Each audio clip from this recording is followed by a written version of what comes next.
Hi everyone and welcome back. Sorry for how long I've been away. I want to talk about something that's been everywhere online, and it's the story of Kira Cousins, a woman from Scotland who faked a pregnancy and even pretended to give birth to a baby that turned out to be a doll. It's been one of those headlines that's instantly gone viral. There's been memes, TikToks, reactions, and on the surface it sounds unbelievable, even entertaining to some people. But I want to step back from the shock for just a minute and really look at what this story says about mental health, accountability, and how the internet reacts to tragic events or when someone's life falls apart in public. So let's start with what actually happened. Kira Cousins, reportedly in her 20s from Scotland, spent months pretending to be pregnant to everybody, including the father of the baby. She shared ultrasound photos, she wrote emotional updates on Facebook, and even hosted a gender reveal.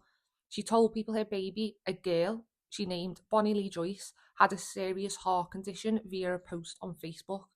And then earlier in this month, she claimed she'd given birth on her own. But when friends and family met the baby, it turned out to be a reborn doll, a hyper realistic silicone baby. The truth had come out when her own mother reportedly discovered the baby when Kira had left her room to go on the phone. After that, Kira had to admit that she'd made it all up. She said she didn't know how to stop once the lie got so big, but that's when the internet found out and things got messy fast. The internet did what it always does and it exploded. There were reaction videos, jokes, people editing clips with dramatic music. It's become entertainment. And I'll be honest, that's when I started to feel really uneasy because, yes, what she did was deeply wrong. She lied, manipulated people, and played with emotions tied to something so sensitive: pregnancy loss and trust. But watching it become a meme, watching a possible mental health crisis turn into a punchline, that says something about us too. We live in a time where someone's breakdown can trend. Within hours, the nuance is gone.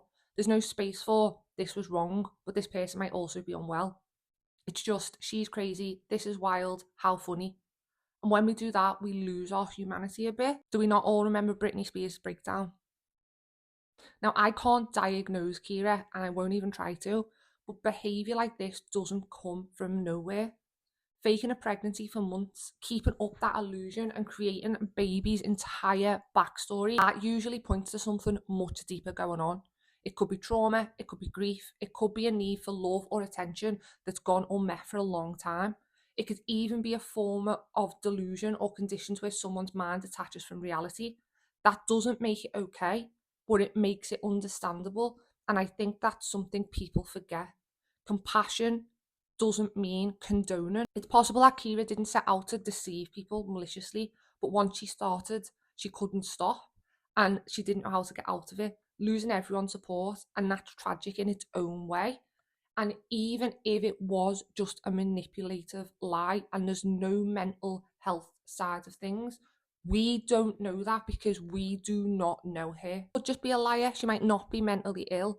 But the point is, we don't know her and we don't know that. But we quickly jump, making assumptions, forgetting that there's a real family and a real person or people in extreme agony and pain. Here's the thing: compassion doesn't erase accountability.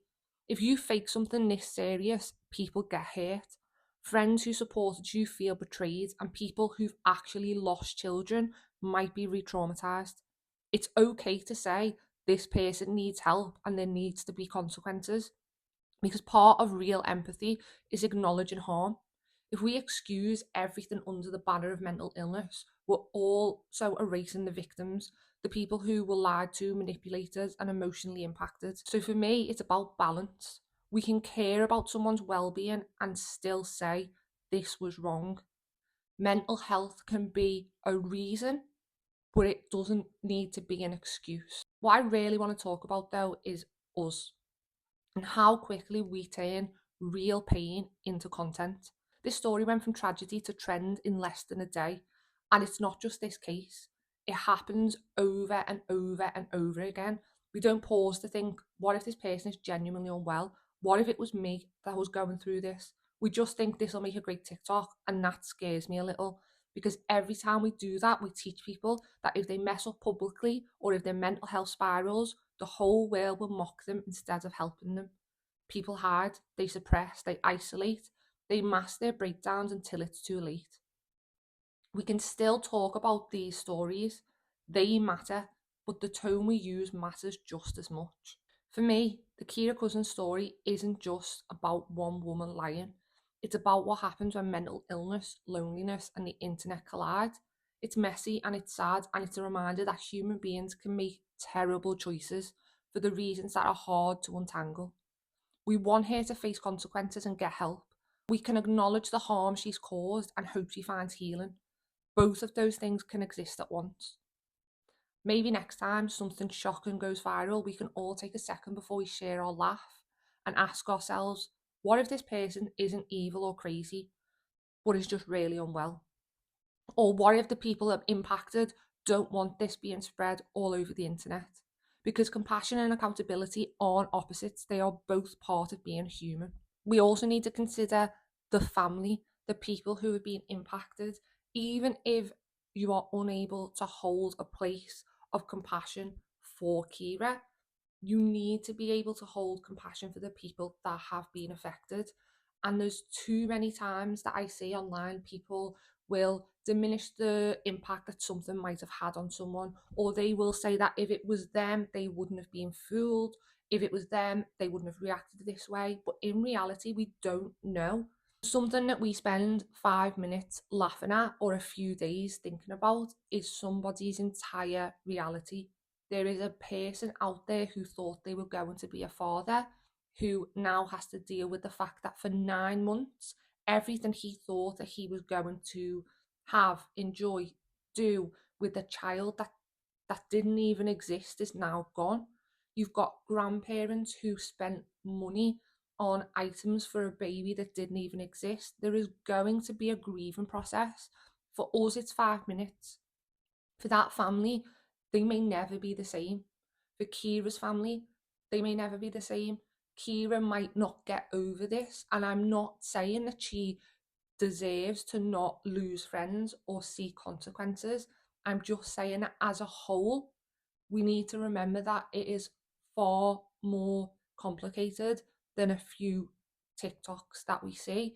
And when we're happy to move on to the next trend or the next viral moment, those people are still living that life, except they've had millions of people commenting, assuming, making assumptions, and laughing at their life that's completely fell apart.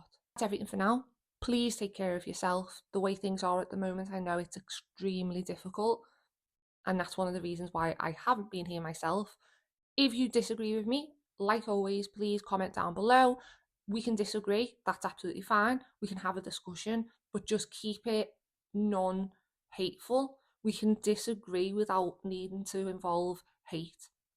And if you did agree with me, let me know that as well down below. And please like and subscribe because it does really help the channel. But that is everything for now. So wherever that you are, I hope you have a lovely morning, day or night. And I will see you again next time. Bye.